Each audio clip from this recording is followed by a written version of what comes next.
इंतखाबी सरगर्मियों के दौरान 9 रियासतों और 3 मरकजी ज़ेर इंतज़ाम इलाकों में आज से SIR यानी खुसूसी गहरी नज़रसानी प्रोग्राम का आगाज़।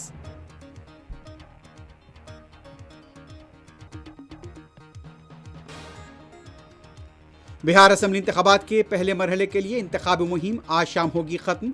आज भी बड़े सियासी कायदीन की रैलियां और रोड शोज़।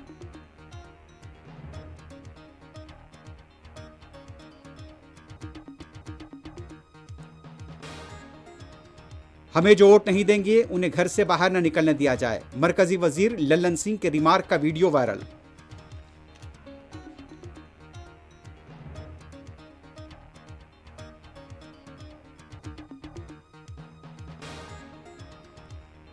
तेलंगाना के करीमनगर और नलगुंडे में सड़क हादसे से 20 से ज्यादा अफराद जख्मी।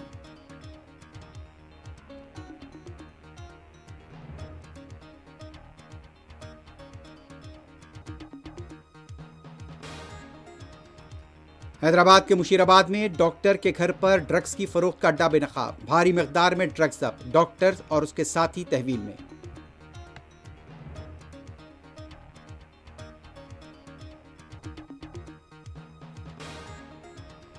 और गजा का नज़्म व नस्क़ फ़लस्तीनियों के हाथ में दिया जाए, इस्तंबुल इजलास का एलामिया जारी।